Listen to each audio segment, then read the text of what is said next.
யாரை தூக்கி முன்னாடி போட்டாலும் சரி, எந்த கட்சியை தூக்கி பின்னாடி வச்சாலும் சரி, எங்களுக்குள்ள 6 பேருக்குள்ள ஒற்றுமை அந்த அளவுக்கு இருக்கு. நீங்க யாராலும் பேச முடியாது. ஏய், இந்த வரல முன்னாடி வச்சு தொட்டில் பழக்கம் சுடுகாடு மட்டும் விஜயகாந்த் தான். உண்மை தவிர வேறொன்றும் இல்லை. அம்பத்தூர் பாடி ஆவணி. இப்ப தெரியுதா கருத்து கந்தசாமி யாருன்னு? நிச்சயமாக நாட்டுக்கு நல்லது நடக்கணும் என்றால் நல்லவர்கள் நாங்கள் லட்சியம் வெல்வது நிச்சயம். பேரன்பு கொண்ட பெரியவர்களே, தாய்மார்களே, அன்பு கொண்ட சகோதர சகோதரிகளே, இங்கு மேடையில் விட்டிருக்கும் அனைத்து கட்சி போர்படை தளபதி அவர்களே, போர்படை தளபதி, இளைய தளபதி சொல்லலாம், இந்த தளபதியும் சொல்லலாம்.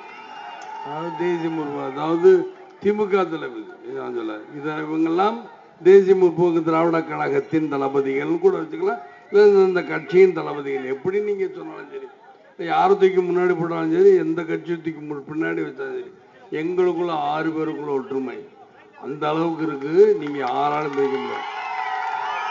இந்த 6 பேரோட ஒற்றுமையை பத்தி சில நேரங்களில் சொல்லணும்னா, எங்க 6 பேர், விஜயகாந்த்னு ஒரு ஆள் வச்சுக்கிறோமே, வைகோ அண்ணன் வைகோ அவர்கள் 2வதுன்னு வச்சுக்கிறோமோ, 3வது யார்?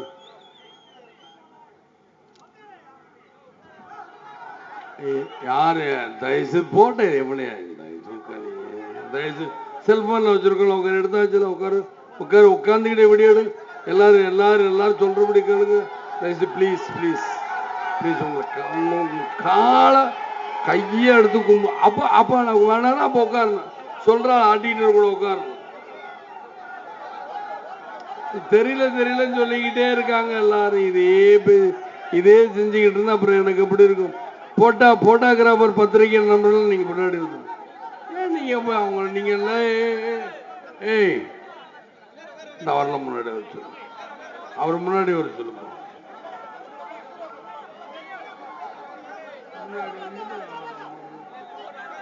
போட்டோகிராஃபர் பத்திரிகையாளர் மாத்திரம் முன்னாடி நீங்க எவ்வளவுதான் எடுப்பீங்க, எவ்வளவு தடவை எடுத்தாலும் விஜயகாந்த் தான். அதுவும் இல்லாம, ஏன்னா பொதுவா சொல்லுவாங்களா எல்லாருமே தொட்டில் பழக்கம் சுடுகாடு மட்டும், விஜயகாந்த் தான். ஆக நான் அன்னைக்கே வேடல் காஞ்சிபுரம் மாநிலத்தை கேட்டேன், நான் கிங்காக வேண்டுமா கிங் மேக்கராக இருக்க வேண்டுமா அப்படின்னு கேட்டாங்க. நீங்க எல்லாரும் கிங், நான் கிங்கா இருந்த நீங்களும் கிங்கு தானே. அதே போலதான் நான் முதலமைச்சராக தானே நீங்களும் முதலமைச்சர் வச்சுக்கிறோமே. என்ன வந்துருச்சு? முதலமைச்சர் பதவி எப்படிப்பட்ட பதவி என்பது மதுரையில் உங்களுக்கு தெரியும். அன்னைக்கு நான் கூப்பிடுவில்லை, எல்லாரையும் வாங்க அன்னைக்கு வருவாங்க. என் தொண்டர்களை பத்தி எனக்கு நன்றாக தெரியும். அதே போல இப்ப 2 பேரும், அண்ணன் வைகோ அவர்கள், 3வதாக ராமகிருஷ்ணன் அவர்கள், 4வதாக அண்ணன் ராமகிருஷ்ணன் அவர்கள், 4வது தோழர் திருமாவளவன் அவர்கள், 5வதாக முத்தரசன் அவர்கள், 6வதாக சின்னையா, எங்கள் சின்னையா. அவர் ஜி.கே. மூப்பனார் என்று சொன்னாலும் சரி, ஜி.கே. வாசன் என்று சொன்னாலும் சரி, ஏன்னா ஜி.கே. அவங்களோட சன்னு அப்படின்னு சொல்லுவாங்க சார். எனக்கு மூப்பனாரும் ஒன்றுதான், ஐயாவது சின்னையா அப்படின்னு கையெழுத்தான் கூட. அன்னைக்கு அதே மரியாதை, இன்னைக்கும் அதே மரியாதை. ஏனென்றால் அவருக்காக தான் நான் 20 சீட்டு விட்டு கொடுத்தேன். அவங்க எங்க போறாங்க, ஆனா எங்கிட்ட வந்துட்டாங்கல்ல கடைசியில். ஆகையினாலதான் நான் அவர்களுக்கு 20 சீட்டு கொடுத்தேன்.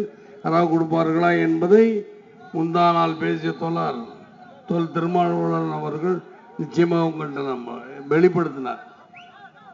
அதே போல இந்த நல்ல இளைஞர்கள், மாணவர்கள் அண்டு புதிய வாக்காளர், உங்களை கிண்டல் அடிக்கிறேன். யார் கிண்டல் அடிக்கிறேன்னா, இந்த அண்ணா திராவிட முன்னேற்ற கழக கட்சியை சேர்ந்தவர்கள்லாம் நீங்க டிவி வச்சு கிண்டல் அடிக்கிறீங்களே, அவங்க வைக்க போற வேட்டு தான் உங்களுக்கு ஓட்டாக கொடுக்க போகுது. அவங்க இங்க இருக்கிறவங்க எல்லாரும் சேர்ந்து வைக்கிற வேட்டு தான் உங்களுக்கு உலக போற, அவங்க வைக்க போற ஓட்டு தான் உங்களுக்கு உலக போற வேட்டு என்பதை தெளிவாக சொல்லுகிறேன். அதே போல ஒரு 4-5 திட்டங்கள் இருக்கு. அந்த திட்டங்களை பற்றி சொல்லுவோம். நீங்கள் தான் டிவி பார்ப்பீங்க, பார்க்க கேப்டன் டிவி தெரியுமா தெரியாதா பார்க்குறீங்களா? அப்பா பற்றி சொல்லுமா? ஏன்னா போன தடவை படிக்காத இளைஞர்களுக்கு வேலை கொடுப்பேன்னு இங்கே சொல்லியிருக்கு. படிக்காத இளைஞர்களுக்கும் நாங்கள் வந்தால் வேலை கொடுப்போம். அதே போல் 60 வயசானவர்களுக்கெல்லாம் ஓய்வூதியம் கொடுக்குறேன். 60 வயசு முடிஞ்சுட்டா ஓய்வூதியம் நிச்சயமாக. எனக்கு விவசாயமும் நெசவும் 2 கண்கள். உண்மையை சொல்லுகின்ற இந்த நாட்டில், இந்த நாடு இந்திய நாடு என்பது விவசாய நாடு, நெசவாளர் நாடு. இதில் எனக்கு எந்த மாற்றம் இருக்குது? என்னுடைய 2 கண்களும் நெசவாளர்களும் விவசாயிகளும். அதில் எந்த மாற்று கருத்தும் இல்லை. அதே போல் அவங்க ஆட்சி பண்ணால் நிச்சயமாக நாங்கள் சொல்லுவாங்க, அந்த காலத்தில் வசனங்கள்லாம் நாங்கள் சேத்துல காலச்சா நீங்கள் சோத்துலக்கே வைக்க முடியும். இதுதான் உண்மை. உண்மையை தவிர வேறொன்றும் இல்லை. ஏன் அடித்து சொல்லுகிறேன் என்றால், விவசாயிகள் பக்கம்தான் இந்த விஜயகாந்தும் சரி, எங்கள் கூட்டணி கட்சி சேர்ந்த நண்பர்களும் சரி, எல்லோரும் விவசாயிகள் பக்கம்தான் இருக்கிறோம். நாங்கள் எந்த முடிவு நான் என்று நானாக சொன்னால் நாங்கள் அதற்கு பின்னால் இருக்கிறோம். ஐயா சின்னையா சொன்னவர், நான் தப்புன்னா என்ன, அந்த 5 பேர் இருக்காங்களா அவங்க திருத்துவாங்க அப்படின்னு சொன்னார். எவ்வளோ உரிமை இருந்தால் சேர்ந்த மறுநாளே எங்களுக்குள் எவ்வளவு ஒற்றுமை என்பதை சின்ன அவர்களே பேசினார்களே. அதே போலத்தான் இன்னைக்கும் நாங்கள் இருக்கோம். அதே போல இல்லை, நீங்க கேப்டன் சொல்றதெல்லாம் விழுது இருந்தா கூட இன்னைக்கு சில விஷயங்களை சொல்லுகிறேன். இங்க மண் எவ்வளவு அல்றாங்க தெரியுமா? ஆத்து மணல் இவ்வளவு அள்ளிட்டு போறாங்க. சரி, அதை விடுங்க. கிரானைட் பிசினஸ், கிரானைட் எவ்வளவு கொண்டு போறாங்க. ஆனா பிஆர்பியா ஒருத்தர், பிஆர்பின்னு ஒருத்தர். ஆனா பிஆர்பியை திடீர்னு ரிலீஸ் பண்ண யாருன்னா மகேந்திர போச்சான் ரிலீஸ் பண்ண. சரி, ரிலீஸ் தான் பண்ண, திரும்ப கைது பண்ண மாட்டாங்க. சரி, அந்த அளவுக்கு இவங்க மேல்முறையீடு பண்ணல யாருமே. சரி, அப்படித்தானே? அப்படின்னா இந்த அருகில் ஒரு பிரிட்ஜு, இங்க மதுரவாயில் பிரிட்ஜுன்னு ஒன்று இங்கே போகுது. அந்த பிரிட்ஜ் யார் போட்டது?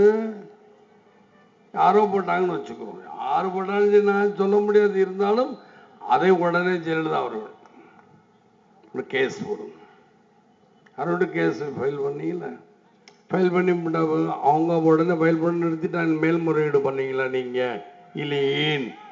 ஏனென்றால்னா இவங்களுக்குள்ள அதான் 2 கட்சிகளுக்கு வாக்களிக்க கூடாது என்பது. இவர்களுக்கு அரசாங்கத்தில் 5 வருஷத்தில் இருந்தால் இவங்க அரசாங்கத்தில் நாங்கள் தானே போன தடவை ஆட்சி பண்ணோம், நாங்கள் தானே, இப்படியே சொல்லிக்கிட்டே போய்கிட்டு மக்களை குழப்பிட்டு. இப்போ பாருங்க, இந்த 2 பேரும் தான் மது விலக்கு பற்றி பேசுகிறோம். நாங்கள் தான் பேசுகிறோமா? இல்லையே.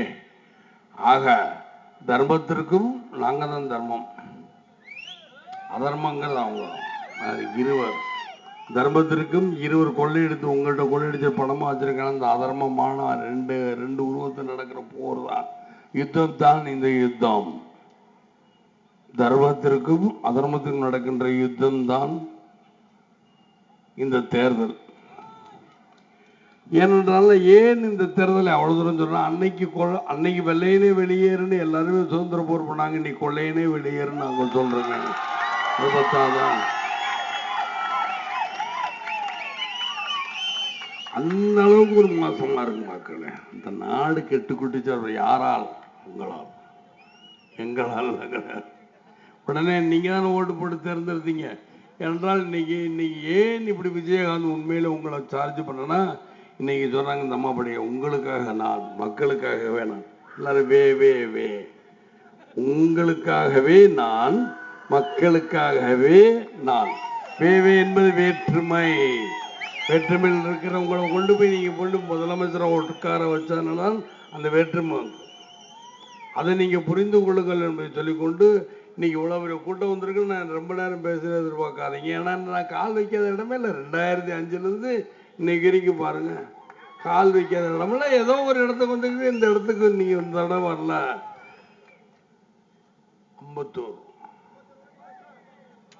பாடி, ஆவணி, இந்த எல்லா இடத்துலையுமே நான் காலம் வச்சிருக்கேன்.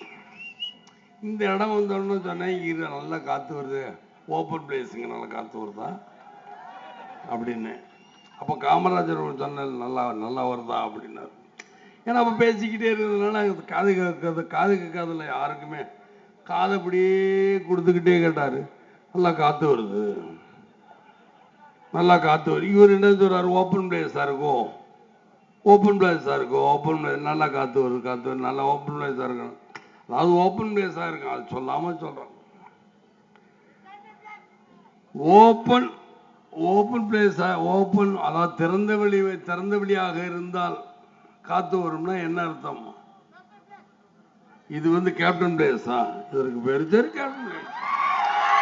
அது சொல்றபடியே வச்சுக்கணும். கேப்டன் பிளேஸ் சொல்றோம், கேப்டன் பிளேஸ்ன்னு வச்சுக்கணும். அதனால காத்து வருதான் வருதுன்னே வச்சுக்கிறோமே. சரி சரி நிற்கிறமே ஒரு ஓரத்தில். நீ கேமரா கேமரா கால் வலிக்குதுன்னு சொல்லி நீ கேமரா எடுக்கிறனாலதான் அவங்க உட்காருங்கிறாங்க. கொடி அச்சரிச்சா இவங்க என்ன சொல்ற, கொடி ஆட்டக்கூடாது, அதை ஆட்டக்கூடாது. ஏன்னா இங்க நம்ம 6 பேர் சொல்றோம். நீங்களே சேரு திரும்பி அப்புறம் நீங்களே பிரிச்சிருப்பீங்களா? பத்திரிக்கையாரங்க நீங்களே ஆயிட்டீங்களா? பத்திரிக்கையாரங்க தான் சேரு சேருமா அப்படி பிரிஞ்சிருமா? அது மாதிரிதான் நீங்களும் ஏதாவது இல்லாத கேள்வியில கருத்து கந்தசாமி ஒரு 4 பேர் வச்சிருப்பாங்க. 2 பத்திரிக்கையாளர், 2 விமர்சகர், 2 பொருளாளர் இப்படி வச்சிருப்பாங்க. ஒவ்வொரு டிவிலையும் இருக்கு 2 பேர். இவங்க பேர் தான் கருத்து கந்தசாமின்னு சொல்லுவேன். அதனால இப்ப தெரியுதா கருத்து கந்தசாமி யாருன்னு? நீங்க கிடையாது மக்களை, நீங்க யாரும் தப்படுத்துக்கிறேன். அவர்களைத்தான் சொல்லுகிறேன். டிவியில யார் வச்சிருப்பாங்க அவங்களைத்தான் சொல்லுகிறேன் சொல்லிக்கொண்டு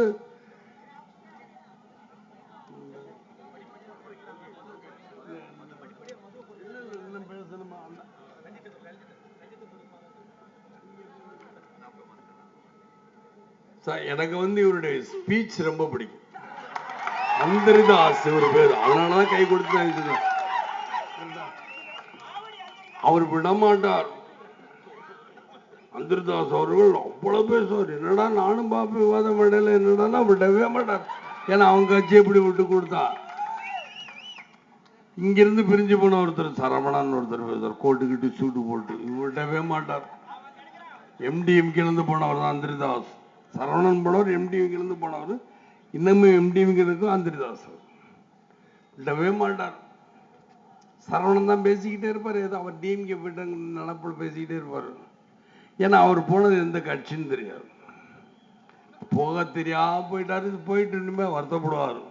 வருத்தப்பட வைக்க வேண்டியது யாருடைய வேலை? உங்களுடைய வேலை. மக்களை வருத்தப்பட வைக்கணும். ஏனென்றால் நான் நிச்சயமாக நாட்டுக்கு நல்லது நடக்கணும் என்றால் நல்லவர்கள் நாங்கள் லட்சியம் வெல்வது நிச்சயம். எங்களுடைய லட்சியம் வெல்வது நிச்சயம். நல்லவர்கள் நாங்கள்லாம் சேர்ந்திருக்கிறோம். அந்த நல்லவர்கள் யார் யார் ஏற்கனவே நான் பட்டியல் போட்டு விட்டேன். அவங்க நன்றியும் சொல்லிவிட்டேன். அந்த நல்லவருடன் நீங்களும் சேர வேண்டும். படித்த படிக்காத இளைஞர்களுக்கு வேலை தருவது. ஆனா படித்த மாணவர்கள் இளைஞர்கள் இவங்களுக்கெல்லாம் என்ன சொல்றாங்க, இந்த அதிமுக திராவிட முன்னேற்ற டிவியில பார்த்தா கிண்டல் அடிச்சுக்கிட்டே இருக்க. அவங்களுக்கு நீங்கள் ஒரு பாடம் கொடுக்க வேண்டும் என்று தான் கேட்டுக்கொள்கிறேன். எங்களுக்கும் அதிமுக திமுக சேர்ந்தவர்களுக்கும் தர்ம யுத்தம் நடக்கிறது. தர்ம யுத்தத்தை ஜெயிக்க போவது யார்? நாமளா? நீங்கள் யாரு பக்கம் வந்தால் நீங்கள் எல்லாம் எங்கள் தர்ம யுத்தத்தில் நீங்க தான் எங்க பக்கம் இருக்கீங்களே. நீங்க ஆக அவர் தோற்பது உறுதி என்று கூறிக்கொண்டு விடைபெறுகிறேன். நன்றி, வணக்கம் மக்களே.